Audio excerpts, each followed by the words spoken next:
Բարի օր, սիրելի բարեկամ։ Երբ լսում ենք հալածանք բառը, շատերը ակամայից մտածում են հին ժամանակների մասին, երբ քրիստոնյաներին սպանում,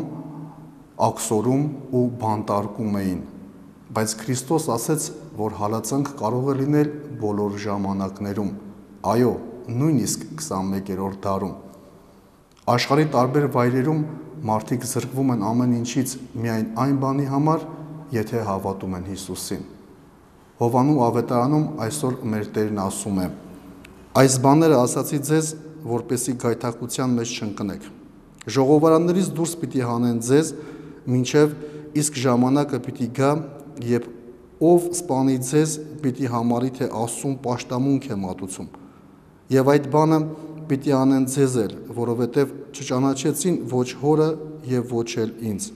Սակայն այս բաները ձեզ ասացի, որպեսզի երբ նրանց համար ժամանակ գա, այս բաները անելու են։ Հիշեք, որ ես ասել եմ ձեզ, այս բաները սկզբից չասացի ձեզ, քանի որ ձեզ հետ էի»։ Քրիստոս չի թաքցնում դժվարությունների մասին։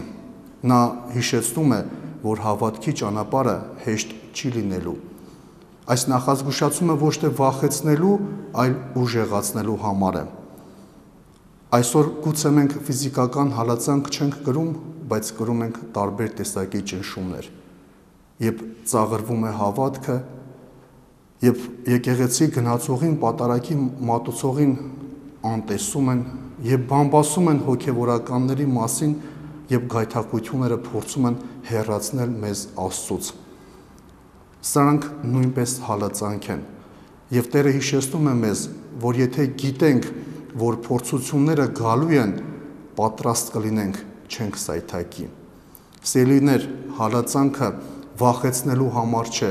այն հավատքի ամրության փորձությունն է։ Երբ կանգնում ենք դժվարության առաջ ու չենք հրաժարվում Քրիստոսից, այդ պահին մեր կյանքում գործում է Սուրբ Հոգին։ Ուրեմն չվախենանք, նույնիսկ եթե մարդիկ մեզ ծաղրեն ու նվաստացնեն։ Եթե գիտենք մենք ումն ենք հետևում, ապա մենք շարժվենք առաջ։ Եթե մենք քայլում ենք Քրիստոսի հետևից, մեր կյանքի որևէ հալածանք չի կարող մեզ բաժանել նրա սիրուց։